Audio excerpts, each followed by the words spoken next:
What's going on, family? It's your boy Richie Rich coming to you again with another video. It's kind of a somewhat of a review, a reaction to something that I seen that was particularly it was really powerful to me. And I just wanted to share, and that's what it's all about with me is seeing things and researching things and looking up things and sharing my experiences and my take on the subject and matter and just sharing it with you guys and letting you build up and we're just building together is basically what we're doing. I do want to apologize. I know I had said something on my last video about having interviewing a brother Sensei, but due to the weather, this past week, weather has been it's been raining a lot, and things happen, things come up, and I like to be in the flow of things. I don't like to. I've learned in my own personal life that it is better to just go with the current, go with the flow. You know what I'm saying? Don't be opposing to energy, because when you oppose of something, then you get resistant and nothing goes right. So I just like to keep the balance and keep a flow of things. But I did we rescheduled. So if uh if everything goes right, then we should be doing something Friday. So shout out to brother Sensei. Now, the review that I'm doing is from a brother that's pretty popular on YouTube. He's with the Conscious Community, brother Sonetta. This brother's been doing this thing out there in the New York area for quite some time. And he has a brother that brother Anthony Bauer. Now we're gonna be reacting to that video. So I'm gonna be reacting to that video, and I wanted to kind of share something that he did a lecture on, and it all ties into power of self and knowing yourself and knowing your history. And I wanted to. That's why I entitled this "The Power of Allah." Now we're gonna take this in a whole nother direction before I go on and lose train of thought. We're gonna take it back. I told you guys earlier when even though I agree with Snoop Dogg, I told you guys, I said, hey man, listen, don't get caught up in all that, because at the end of the day, they all together. Gayle King, Oprah Winfrey, Snoop Dogg, anybody who's in that circle of the stars. You can call them stars, you can call them pawns, you can, but if they're in the industry, then 9 out of 10, they're rubbing shoulders more than not. They're more likely to rub shoulders than not rub shoulders. And everybody was up in arms, when Snoop said you got people saying this, and black people saying this, and you got we still at oppose at each other. But at the end of the day, yesterday, hey, he apologized. I mean, what he said was kind of degrading to a woman, but really not really, not in the black community, because like a brother Sensei said, he was like you got to talk to black folks a certain type of way, for us to communicate with us. Now I'm talking about You know, I'm not making this a race thing, but you know, quite naturally, I am black. So, you know, my focus is on humanity as a whole. But with me being black, my first household that I need to construct is my own, and my own household is the black community. So in order for us to get to move on and be able to help anybody else, we have to be the full and the best that we can be. Now, that's why, you know, I was like, you know, don't fall into the trap, because at the end of the day, they still in alliance, they still made the oath. So they're still going to be operating and, you know, rubbing shoulders and exchanging gifts with each other, while we use that energy and focus on something that doesn't play a part with our daily lives. You know, you can put your comment in, and you can start a dialogue or dialect, and focus that energy to that. But at the end of the day, ask yourself, what did that do for your household? What did that do for you as a person? And as you can begin to see, it's not doing anything. Yeah, it releases a dopamine within your brain system, and that's a feel good, a feel good vibration. But when that's all said and done, then the reality sets back in that, you know, you have a different life. So, and that's my whole purpose of us focusing on self, you know, what we have to do. See, I tend to, now I understand, but I tend to not gravitate to any football games, basketball game, boxing. You know, I kind of watch, you know, if I see some highlights, I may, you know, look at it. But far as me participating and getting it in my home, I'm having a fight party, I'm having a Super Bowl party, you know, I tend not to do that. Reason being is because I'm like, hey man, they getting their money.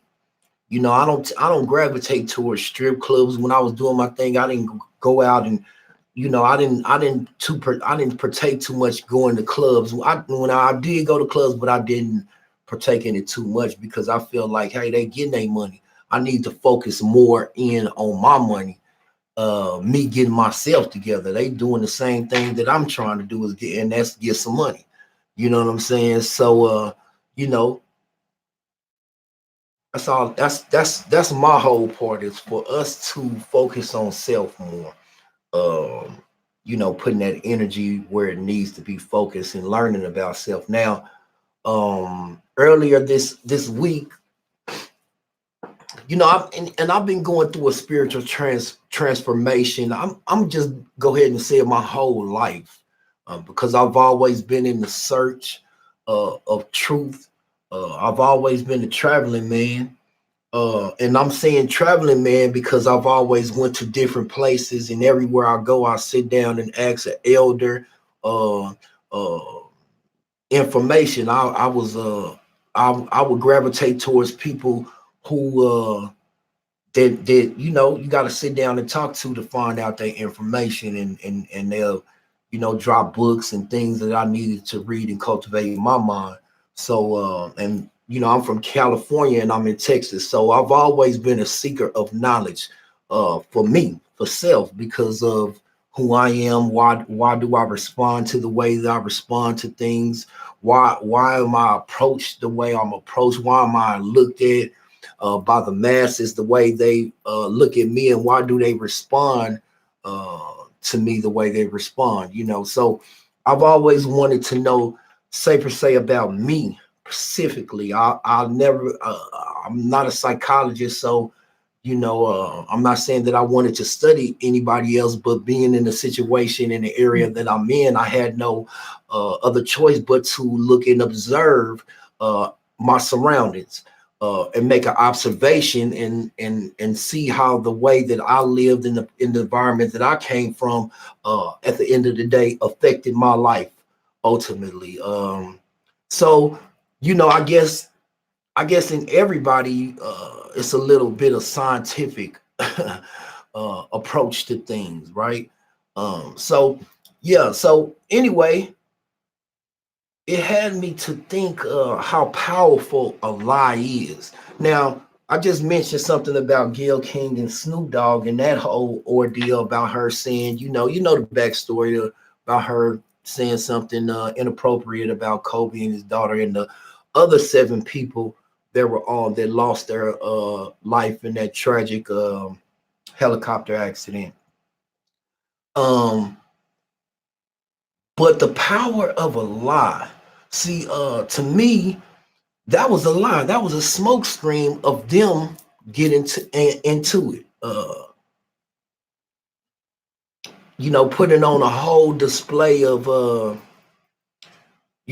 back and forth. Whether it could have been anybody. Snoop just happened to thrust himself out there before anybody. He took the step and made the initiative to be the one to put up the smoke screen. Now I'm not taking anything or I'm not adding anything to what Snoop did, but to me myself, it looked like a lie, and it looked like a lie when it first happened. When you see just a few months before, you see him, Snoop Dogg, Gayle, and Oprah all chummy, all taking pictures together. So now my thing is, being a seeker of knowledge, I've always wondered, who I was as a person. Not so, I've had the, I guess the battle with saying, am I African or because and reason why I said that, and reason why I have a strong feeling about that is because it's like some Africans, they, for some strange reasons, they just don't like, we be standoffish. I've met a lot of Africans, who from the diaspora who are, they standoffish. They sneak and grin because they can get something for you, but behind your back they feel that and it's just certain ones, and I guess you gonna have that with everybody and with anybody. But I can go somewhere with a regular set of black people. Say for instance, I'm from San Diego, California, and your people just by the sense. I guess that's like a tiger or a lion going to it's like a lion trying to uh go in and be a part of a pack of tigers. You understand what I'm saying? Even though they're all big cats, these are not the same cats, but they all in the cat family. And that's how I guess I've always looked at it, because even though we all black, we know that we not all the same people, because for the simple fact that we're most of us were born, the ones that were born in America and elsewhere other than Africa. Uh, but it's not for me to try to bring in division between Africans and I guess African Americans. That's a word that I'm trying to, and a label that I'm trying to, and that I'm going to get rid of for entitlement for Black people. But uh, it's just that I noticed that the kind of the distance, the wall between, the barrier that lies between, the great wall that lies between us from actually coming together as a people. Um, but a lie that really kind of got to me was, being from Africa, and who do I identify with, and by by I don't even have to compare to nothing. I mean, you know, you look in the mirror, they are a reflection. We are a reflection of each other.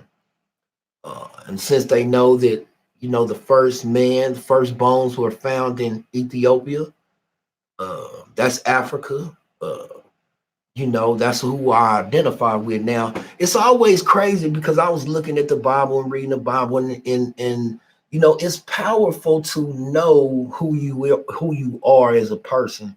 Um, because if somebody can tell you who you're not, then you will start growing up to be somebody else. You can be, and really at that point you can be anybody who they shape and mold you into being, just like a ball of clay. A thing of clay is not formed until the actual sculptor puts his hands on it, has the thought in his eye, has the thought in his mind, and grabs the clay and starts to put his hands on it and shape and mold it. That's what we have to be careful with, of letting somebody else dictate and tell us who we are as a people. And I'm gonna just say me, because I see the harm that could do for me. Because now, if I don't know who I am, then you can take me, shape, mold me into who you see that I should be. But is that really me? It's just like a orphanage. Let's just say an animal orphanage. Uh, you can have those babies around each other, and they don't know any better, but they still have an instinct. Uh, as and the older you get, you will start operating, you'll start walking a certain way. Your dominance becomes, your aggression becomes something else, because uh, you allowed a person to shape and mold you who they thought you should be. So I've always felt something different. And and I've always tried to be mindful of the things that I let influence me, even though I had to be influenced to know the difference, if it fit for me or not. Did it fit what I was going through? Could I apply it to my life or not? So uh no, it's just important to know who you are, to as a person, as a human being. Once you know who you are, then you start moving in for a different purpose. um we look at the pyramids, and at first I didn't identify with with the pyramids at all, but common sense, I always looked at it. I was like, well, okay, well, this is in Africa. The pyramids, the great temples of Giza, and all this is in Africa. But they say they're not Africans. So, which pushed me to do research and find out that they were brought here like they moved in and invaded that after Rome uh, invaded, or the Rome War happened, or whatever. You know what I'm saying? So we know that those lands were in existence way before them, and it was like, okay. So me accepting that, after me regurgitating that, throwing that up, getting that out of my system, which I'm still in recovery from that, because those lies will kind of creep back in, and then you will start thinking yourself less of. That's why I'm saying you have to be mindful of what you allow to influence and tell you who you are, instead of knowing who you are, because then you will start to believe what somebody says about you, and then those thoughts and feelings will bring you at a lower state of thinking and a lower state of being. So then you find yourself lack loving. You know what I'm saying? You'll find yourself not spending no time with yourself, not being healthy, not focusing on the things that affect you as a person. You'll find your focus elsewhere. But this brother right here, I seen this I guess he did a lecture, and this brother has been digging up a pyramid out there, and man, he said he found some beautiful stuff. He's been doing this work for like 34 years. Anthony Brown Bauer. Now, like I said, we're gonna review this off of Sonetta TV, and it just gave me a sense of pride, a sense of knowing that made me want to further and know who I am, because once you know who you are, once you know who the people that came before you, it starts to give you a sense of pride. It makes you feel like, why am I moving? Why am I operating at this lower state when I feel something better? Now, I'm not forcing anything, and I'm not forcing my beliefs on anybody, but with it being 2020, we have an option to choose. It's like a buffet. You see, you don't have to subscribe to noodles every day. You have an option to pick what you want. And to be honest with yourself, this is your life. This is your plate. You have to consume this food. You have to live with yourself. So you might as well pick the best thing, and it's no cost. You understand what I'm saying? So that's my saying. I'm gonna find out for me, and once I find out for me, then I'm gonna tell we gonna be the true I ams of self. But I want to take a look at this, and this was beautiful to me. What he has said, and what he found in digging up these tombs. I think it's like 25 different tombs that he's digging up. So go ahead and just play this. Just want to share this with y'all. Carved on the wall.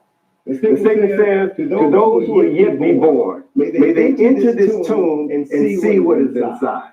You went to this tomb, look and try to. So right there, I want to say that, you know what I'm saying? He said he went inside the tomb, and these words were inscribed on the wall. He said, to those who are yet to be born, may they enter the tomb and see what is inside. That's powerful. So that's a message that predates the Bible. Now we're gonna just have to be honest, because this was found. This is in Kemet. And I mean, this is something that this brother is he an archaeologist, and they've been doing this dig for 34 some odd years. So this was just profound to me. Read and restore these inscriptions. Our men shall favor those who come here. He'll give you life if you can read and restore these inscriptions. Now, the reading and the restoration of these inscriptions is not just a literal thing. It's about restoring the culture. It's about restoring the cultural memory. It is an invitation from 2,500 years ago to us today to come and see what is here and to use this knowledge to transform our consciousness. So that was just the beginning. What I found, and it's interesting that there were only two Africans there. And whenever I walk into a space, whenever I walk into any space, I'm always looking around. I'm studying everything, the architecture, the symbolism. I'm taking everything in, process and everything. And I'm looking around. So before he goes on, right, I want to just say that, those words right there were powerful. A message left from black people to black people. We have to find out who we are, because we're steady playing ourselves and operating at a lower state. But it's up to the individual, the road and the path that the individual, is looking to take within their own life. We're only responsible, and I'm not judgmatic. I'm not judging people, but it's time to empower self. It's time to look within self instead of looking out for somebody to come save you. Learn how to arm yourself. Learn how to equip yourself. Learn how to be comfortable with yourself. See, we have to learn how to do this with self before we can be able to operate fully as a unit. Now, everybody's not going to be accepted, and I understand that. And you know, I don't push, I don't push my journey off on anybody else or my path off on anybody else. My mission is simply to share, to share what I've been given, because into the day that I lead, into the day that I transition, I'm gonna always be a student of life. So I'm looking around and found on the ceilings of two in this area. I found that symbol. You all recognize this? Do you recognize what you are seeing? Adinkra symbols in the Nile Valley, in Kemet, 2,300 years before they were used on the west coast of Africa. So he found the Adinkra symbols in this cave. This cave was built and operating 2,300 years before they started using the Adinkra symbol in West Africa. So it's the connection. So we all connected, and that's why it's so powerful to find out who you are, to find out why you have the feelings the way you feel. Well, for me, it was important for me to find out who I fully was, because it let me know why I operated and why I responded to the things that I responded to, because I felt a higher, I felt a higher way of being. I felt, that I should bring myself up instead of staying in a lower state. So that just lets you know that this symbol was in this tomb 2,300 years before they start using this symbol, the Adinkra symbol, which is used in West Africa. All right. So process this. Process this. Now, I want you all to stay with me. I'm stretching a little bit. I'm spending a lot of time researching this, talking to people, getting down and getting information, and this is where it's taking me. I talked about this migration from the south to the north. I talked about a migration from the east to the west. So there's this migration of people, culture, knowledge from the Nile to the Niger. So if these ancestors had the presence of mind to know that Kemet was going to fall, and they knew that the knowledge that they had in their possession was too important, too significant to allow to fall into the hands of the coming invaders. So they had to parse this information and send it out.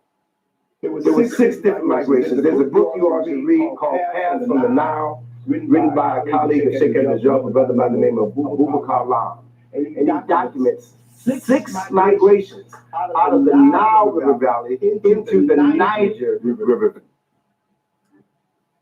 So okay, with that, I didn't want to get copyrighted, but I just wanted to, I just wanted to share that. You know what I'm saying? It's powerful. Now why I wanted to share that, because that's a part of, I feel like that's a part of my history, a part of my lineage. So we might not go into that extent of research but we make history every day. You have to make the history for your own life. You have to tell your own story. We make history every day.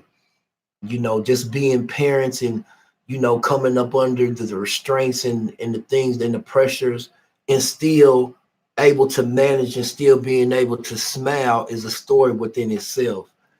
So we have to give ourselves more credit, but it's time for us to go deeper. It's time for us to look within instead of looking out. Like I said, it's time for us to go to those dark places, because in the dark places, in those quiet spaces, is where you're gonna find your answers. you know, and you know, you have to do your own work for your path, for your journey, for your life. I'm only here to ride with you, to give my thoughts and to share what I take in, because the only way that I can receive more information is giving out information. So with that being said, I'm gonna find out for me. When I find out for me, I'm gonna tell we, then we shall be the true I ams in our own life. With that being said, it's your boy Richie Rich. I'm out.